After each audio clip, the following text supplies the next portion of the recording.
Bismillahirrahmanirrahim. Assalamualaikum warahmatullahi wabarakatuh.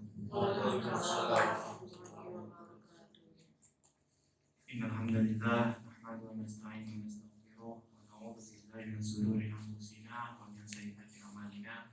May yahdihillahu fala mudilla lahu wa may yudlil fala hadiya lahu. Asyhadu an la ilaha illallah wahdahu la syarika lahu wa asyhadu anna Muhammadan abduhu wa rasuluhu la nabiyya ba'dahu. Yang saya hormati Bapak Ketua Pengadilan Mentok, yang saya hormati Hakim Pengadilan Negara Mentok, Panitera dan Sekretaris Pengadilan Mentok serta pejabat fungsional dan struktural di Pengadilan Negara Mentok.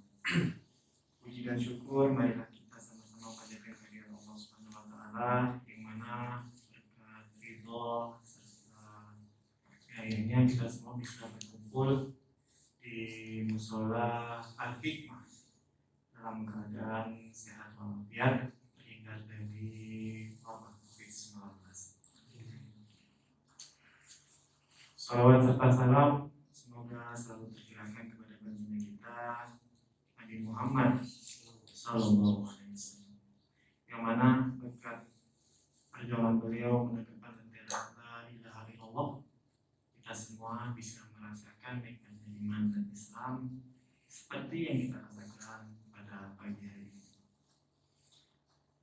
Sebenarnya jujur saja saya bingung mau isi apa, karena sama dengan materi sebelumnya saya baru diberitahu 16 atau 18 jam sebelumnya. Jadi biasanya yang harusnya dibuat screenshot materi yang harus di-upload apa saya belum bisa membuat seperti idealnya. Cuman izinkan saya pada pagi hari ini untuk mengajak kita sama-sama mengingat kembali kehadiran kita di muka bumi ini sebagai manusia.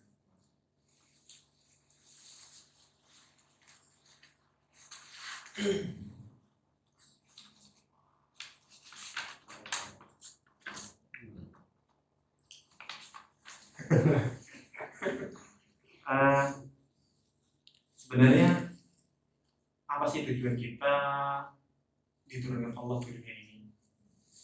Allah sebenarnya sudah mentranskrip, maksudnya sudah menjelaskan kronologi atau kontroversi umat manusia itu ketika diturunkan ke bumi sebagai khalifah.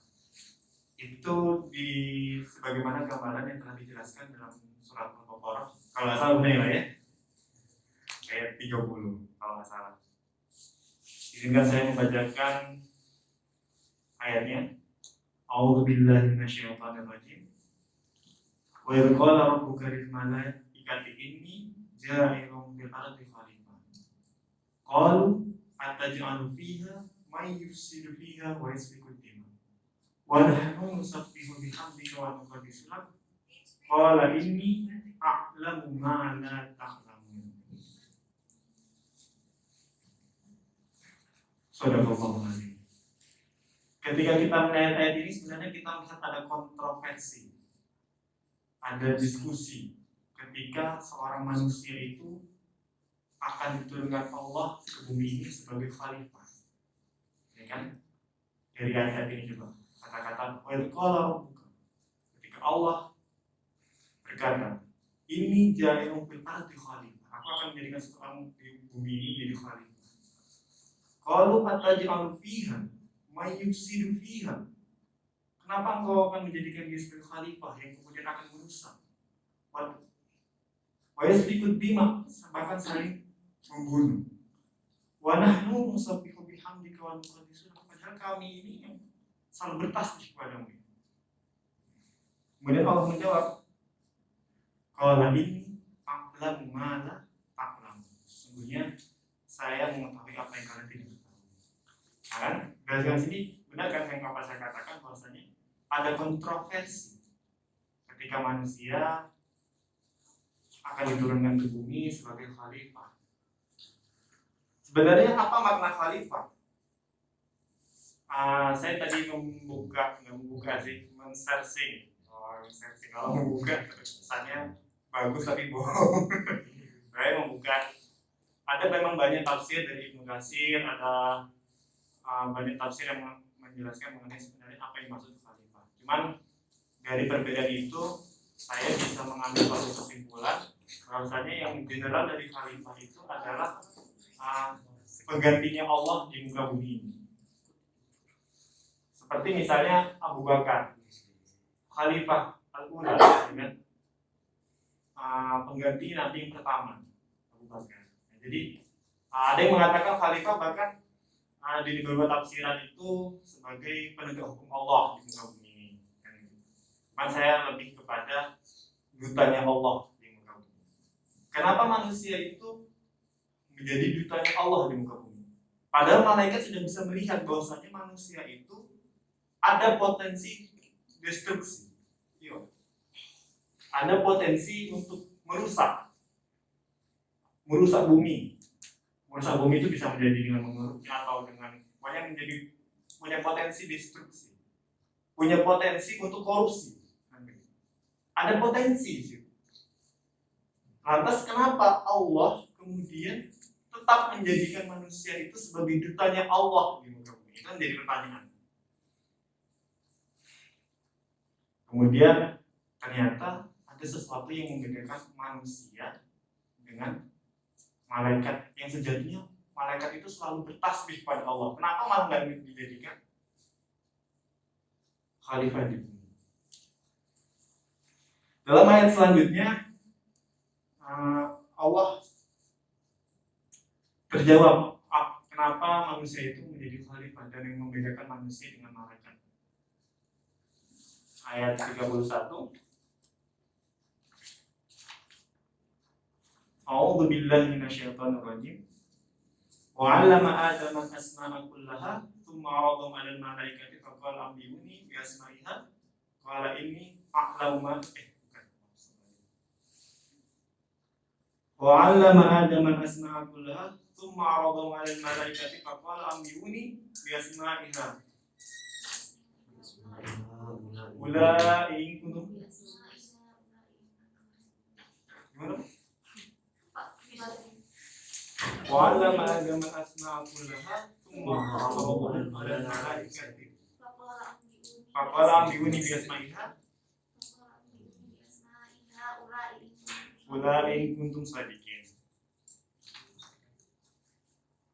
Jadi dari ayat selanjutnya itu dapat dijelaskan bahwasanya Allah kemudian mengajarkan manusia nama-nama yang kemudian malaikat itu tidak mengetahuinya. Dari sinilah kita bisa melihat apa yang membedakan antara malaikat dan manusia, di mana manusia memiliki ilmu yang kemudian dia bisa membedakan mana yang benar dan mana yang salah. Kan begitu. Dia di satu sisi punya potensi untuk melakukan destruksi, tapi dalam satu sisi punya potensi untuk melakukan amal ibadah yang kemudian itu membedakan dengan malaikat-malaikat yang lainnya. Kan gitu. Inilah dalam ayat yang lain Allah menjelaskan bahwasanya yarfa'illahu alladziina aamanu minkum walladziina utul ilma darajat, kan gitu. Allah akan mengangkat seseorang itu, seorang mukmin dan orang yang berilmu itu beberapa derajat dari orang-orang lainnya yang tidak beriman maupun tidak memiliki ilmu. Jadi titik poin dari manusia itu adalah suatu keilmuan. Dengan suatu keilmuan itulah yang membedakan antara manusia satu dengan manusia yang lainnya, bahkan terhadap malaikat sekalipun. Dengan adanya ilmu itulah yang kemudian manusia yang memiliki sifat destruksi bisa memiliki sifat-sifat yang membangun. Dari sifat-sifat yang memiliki kerakusan terhadap uang, memiliki sifat-sifat langkah-langkah yang kemudian dia bisa melakukan suatu korupsi, bisa menjadi sifat-sifat orang yang selalu bersedekah dan melakukan amal kebaikan. Makanya wajar ketika ketua kita yang baru kemudian mengumpulkan kita di hari Selasa pagi untuk menambah khazanah keilmuan, untuk bertafakur, untuk bersama-sama mengintrospeksi diri dalam rangka tadi menghindari sifat-sifat manusia yang memiliki sifat kecenderungan untuk melakukan suatu kesalahan. Dari sifat-sifat untuk melakukan kelencengan, misalnya sifat-sifat untuk melakukan korupsi, sifat-sifat untuk melakukan pundi, mengumpulkan pundi-pundi uang dan lain sebagainya. Selanjutnya, bagaimana kita sebagai warga peradilan dalam menyikapi khalifah dalam konteks keorganisasian. Apakah suatu pertanggungjawaban itu hanya terletak pada seorang pimpinan saja ataupun kepada setiap individu? Ini kalau kita melihat dari hadis Nabi tentang keorganisasian kayaknya tidak akan kita jumpai. Cuman Nabi sudah memberikan konteks tersebut dalam organisasi kekeluargaan. Sebagaimana hadis Nabi itu, An Abdillah qala anna Nabi sallallahu alaihi wasallam kullukum ra'in wa kullukum mas'ulun fal imamu ra'in wa huwa mas'ulun war rajulu ra'in ala ahlihi wa huwa mas'ulun wal mar'atu ra'iyatun wa hiya mas'ulatun ala baiti zawjiha wa hiya mas'ulatun wal 'abdu ra'in ala mali sayyidi wa huwa mas'ul ala fakullukum ra'in wa kullukum mas'ul. Dari hadis ini artinya setiap kalian itu adalah mempunyai tanggung jawab dan akan dimintakan pertanggungjawabannya.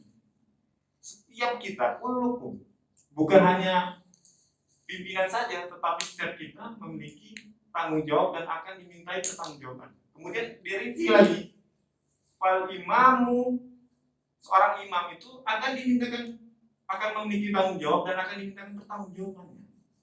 Ra'in wa hiya mas'ul. Jadi pimpinan itu akan bertanggung jawab dan akan dimintakan pertanggungjawabannya. War rajulu ra'in ala ahlihi. Dan seorang laki-laki itu akan bertanggung jawab atas keluarganya.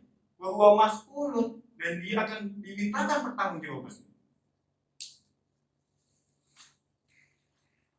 Wal mar'atu ra'iyatun, dan seorang perempuan pun bahkan punya tanggung jawab. Wa hiya mas'ulatun 'ala baiti zawjiha, dan dia itu bertanggung jawab atas rumah yang diberikan tanggung jawab dari seorang suaminya.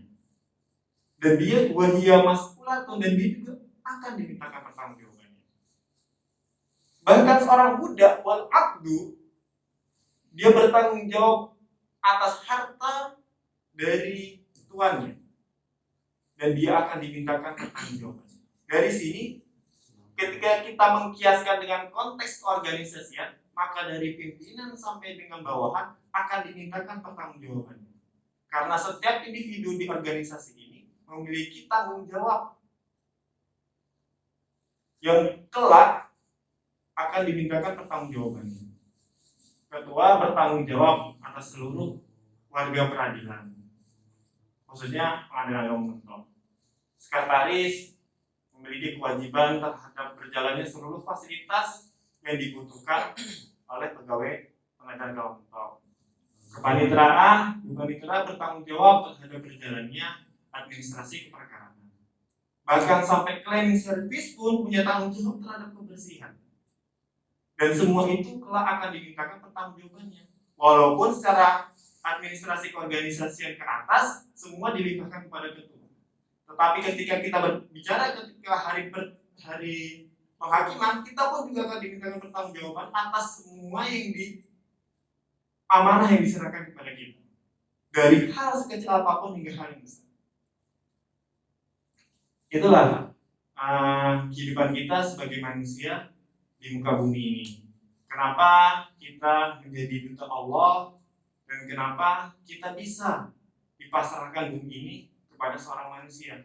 Karena akal dan kemampuan sehingga kita bisa membedakan mana yang benar dan mana yang salah.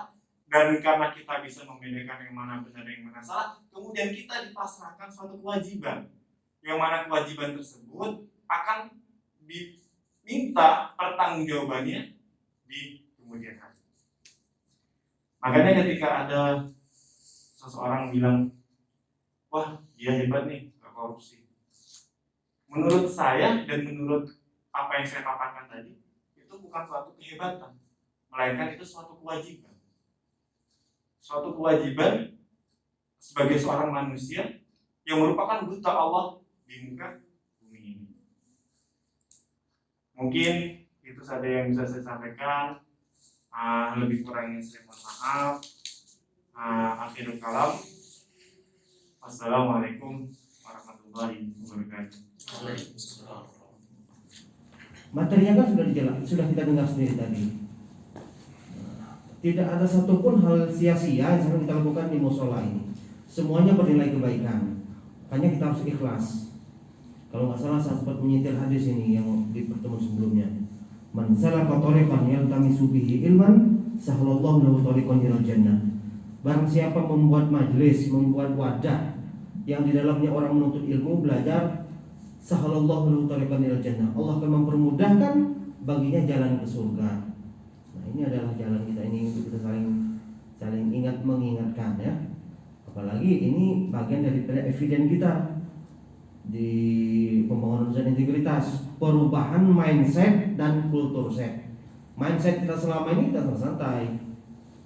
Nah, saya tidak akan menunjuk ke Bapak Ibu, saya menunjuk diri saya sendiri. Selama ini jam 8 sampai jam 9 itu mungkin kita buka medsos kita di depan meja. Mungkin kita melakukan hal-hal senda gurau dan lain sebagainya. Nah, ketika ada momen kita saling menasihati dalam kebaikan, mari silakan ya, kita ikuti. Demikian pengumuman yang dapat saya sampaikan terkait pelaksanaan calon peserta diklat PIM tadi nanti akan diposting ulang untuk Bapak Ibu-ibu yang memiliki kualifikasi agar mendaftarkan ya. Semoga Allah Subhanahu wa taala sebagaimana pagi hari ini mengumpulkan kita di tempat yang barakah ini, di Mushola Al-Hikmah ini, nanti Allah akan mengumpulkan kita di surganya. Amin. Wassalamualaikum warahmatullahi wabarakatuh. Waalaikumsalam.